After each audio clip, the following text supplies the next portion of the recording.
With respect to our place in the community of nations, the Philippines shall continue to be a friend to all, an enemy to none. The Philippines has always been open and welcoming to all our foreign friends and visitors. That is our worldview. That is our culture. But let me be clear. We are very jealous of all that is Filipino.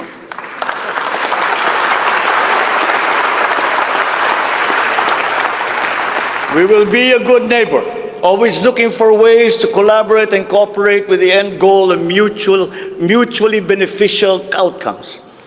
If we agree, we will cooperate and we will work together. And if we differ, let us talk some more until we develop a consensus. After all, that is the Filipino way. But we will not waver. We will stand firm in our independent foreign policy with the national interest as our primordial guide.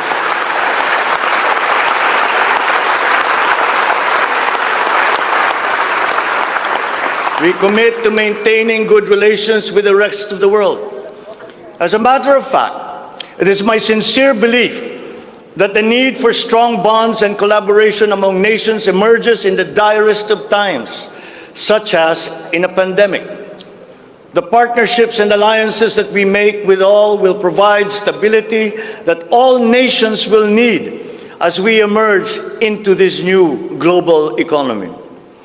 The Philippines will continue to promote stronger and multifaceted relationships with all our partners around the world. We are, in fact, grateful for the messages of support and offers of help that we have received from many of our friends in the international community. This has been communicated to us through the different envoys and ambassadors here in the Philippines. Such strong relationships can only be beneficial to all involved. As I am here today addressing the legislature, allow me now to propose legislation that we would like you to pass in support of these programs. 1. National Government Right-Sizing Program, a reform mechanism that seeks to enhance the government's institutional capacity to perform its mandate and to provide better services while ensuring optimal and efficient use of resources.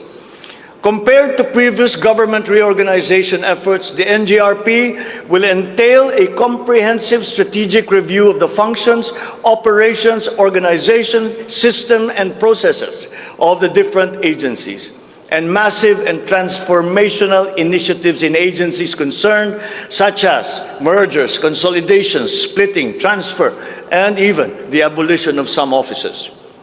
The right-sizing efforts will also involve the conduct of a comprehensive strategic review of functions, programs, and projects that will cut across various agencies. Number 2, a budget modernization bill. This seeks to institutionalize a cash-based budgeting system under Executive Order Number 91, Series 2019, to strengthen fiscal discipline in the allocation and use of budget resources by ensuring that every peso budgeted by the government would lead to the actual delivery of programs and projects. The full implementation of the CBS is timely and vital as the government executes response and recovery plans post-pandemic. Number 3, Tax Package 3 Valuation Reform Bill. This bill provides for the establishment of real property values and valuation standards across the country, and B, the development of real property information system that provides for the database of all real property transaction and declarations in the country. Number 4, Passive Income and Financial Intermediary Taxation Act. This seeks to reform the taxation of capital income and financial services by redesigning the financial sector taxation into simpler, fairer, more efficient, and a revenue-neutral tax system. It also represents to adopt a regionally competitive tax system. Number 5, E-Government Act. which provides for the establishment of the e-government master plan, which shall cover all e-government services and processes. Number 6, the Internet Transaction Act, or e-commerce law, which aims to establish an effective regulation of commercial activities through the Internet or electronic means to ensure that consumer rights and data privacy are protected, innovation is encouraged, fair advertising practices and competition are promoted. Online transactions are secured, intellectual property rights are protected, and product standards and safety are observed. Number 7, government financial institutions unified initiatives to distressed enterprises for economic recovery. This seeks to provide financial assistance to distressed enterprises critical to economic recovery through programs and initiatives to be implemented by the Land Bank of the Philippines, the Development Bank of the Philippines, and the Philippine Guarantee Corporation for purposes of addressing liquidity or solvency problems of MSMEs and strategically important industries to encourage their continued operation and maintain employment. Number 8, the establishment of a Medical Reserve Corps. Establishes a Medical Reserve Corps under the Health and Emergency Management Bureau of the DOH. The MRC shall be composed of licensed physicians, medical students who have completed their 4 years of medical courses, graduates of medicine, registered nurses, licensed allied health professionals. Number 9, National Disease Prevention Management Authority. This bill seeks to create the Center for Disease Prevention and Control attached to the DOH. Number 10, the creation of the Virology Institute of the Philippines.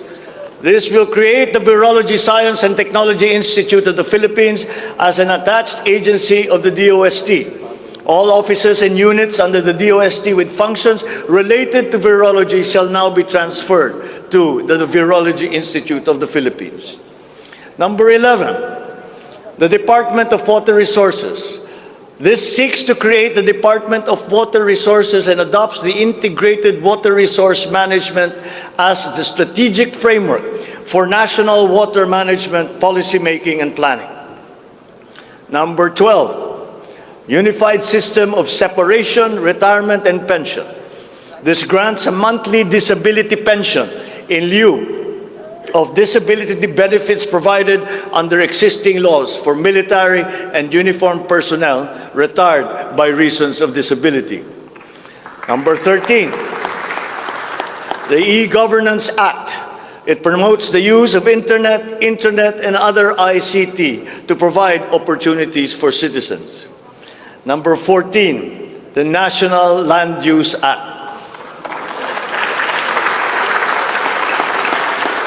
This will provide for a rational and holistic management and development of our country's land and water resources, hold owners accountable for making these lands productive and sustainable, strengthen the LGU to manage ecological balance within its jurisdiction.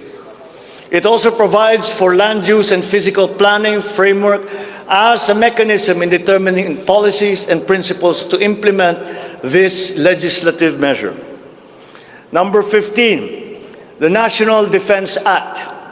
This seeks to amend the antiquated National Defense Act of 1935 to provide for a change in the military structure of the Armed Forces of the Philippines that is more responsive to current and future non-conventional security threats to the country's territorial integrity and national sovereignty.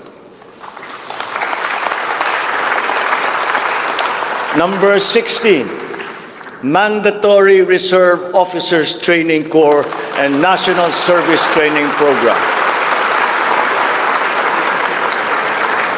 This seeks to reinstitute the ROTC program as a mandatory component of senior high school programs, grades 11 and 12, in all public and private tertiary level educational institutions.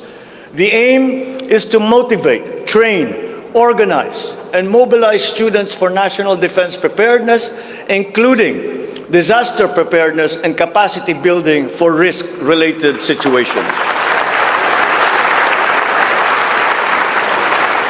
Number 17, enactment of an enabling law for the natural gas industry. This seeks to foster the development of the midstream natural gas industry in a bid to strengthen Philippine energy security by diversifying the country's primary sources of energy and promoting the role of natural gas as a complementary fuel to variable renewable energy. Number 18, amendments to the Electric Power Industry Reform Act, or EPIRA. This aims to improve the implementation of the law's provisions and enhance its effectiveness to address the high cost of electricity, alleged market collusion, and insufficient power supply.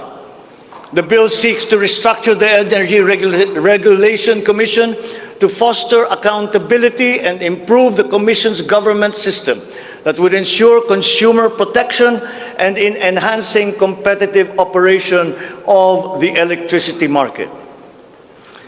Number 19, amendments to the Build, Operate, Transfer law. This seeks to improve the implementation of the public-private partnership program and to be able to direct the desired outputs and outcomes in line with the strategic development targets of the country. Specifically, the amendments seek to, 1, address the ambiguities in the existing law, 2, address the bottlenecks and challenges affecting the implementation of the PPP program, and 3, foster a more competitive and enabling environment for PPPs. To my fellow Filipinos, ang aking mga minamahal na kababayan, batid ko na hindi madali ang ating pinagdaraanan sa nakaraang higit na 2 taon. Alam ko rin na ang bawat isa sa inyo ay ginagawa ang lahat ng inyong makakaya upang patuloy na harapin ang lahat na pagsubok sa kasalukuyan. I do not intend to diminish the risks and the challenges that we face in this turbulent time in global history. And yet, I see sunlight filtering through these dark clouds. We have assembled the best Filipino minds to help navigate us through this global crisis that we are now facing. We will endure. Let our Filipino spirit ever remain undimmed.